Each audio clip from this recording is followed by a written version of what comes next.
մենք ունենալու ենք հարուստ պետություն, ուժեղ Հայաստան, ուժեղ ժողովուրդ։ Պրոբլեմը գիտեք ինչու՞մ է։ Սա չի եղել իմ կյանքի երազանքը։ Գիտենք։ Դուք հիշում եք իմ հայտարարությունը։ Ես ասեցի, քաղաքական ուժերին եթե չհաջողվեց, մենք մեր ձևով մասնակցելու ենք։ Քանի որ ես գնահատեցի, որ քաղաքական ուժերը տարիների ընթացքում պայքարելով ինչ որ չափով, չնայած բոլորը մինչև այսօր պայքարում են, բայց ուժի տեսակետից սպառել են իրենց։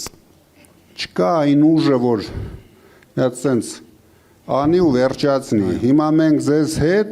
այս շարժումը պետք է անենք, ուրիշ ձև չունենք։ Այո։ Սամվել, վարչապետ։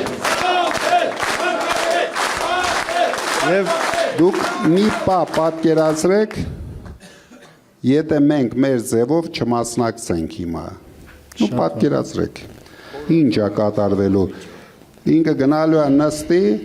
են թմբուկի վրա նվագելով նորից մեր ժողովրդին տանի դեպի թրկացում։ Հասկանում եք ինչ իմաստն է խոսքը։ Այո։ Քանի որ մենք հարցումներ ենք անում, նույնիսկ դուք կարող է չպատկերացնեք, բայց ՔՊ-ի ընտրողների 17%-ն էլ մեզ լավ են վերաբերվում։ Չեն ընտրում մեզ, բայց լավ են վերաբերվում։ Դա բացառիկ արդյունք է։ Այսինքն իրենց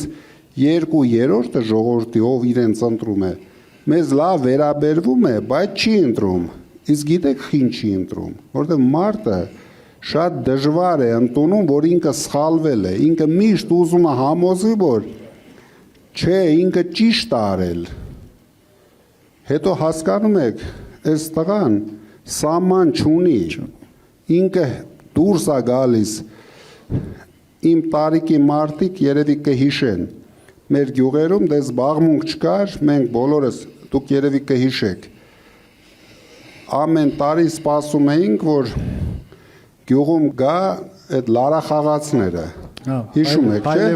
Փալևաները, դուք էլ եք տեսել դա, ու հիշում եք, այդ փալևաների ինչով էր հետաքրքիր, որ յալանչի կար հետները։ Փող էր մուրում։ Ինքը այդ հիմա յալանչի դերն է տանում, փողոցները ընկած մարդկանց զբաղացնում է։ Նույն բոլորը իմ հետ համաձայնվեցին, որովհետև ես միշտ իրեն նայելով, իր ընտրապայքարը նայելով, միշտ հիշում եմ այն մեր գյուղի յալանչիներին, որ գյուղ մարդկանց հետևից հիշում եք, վազում, քաշքշում,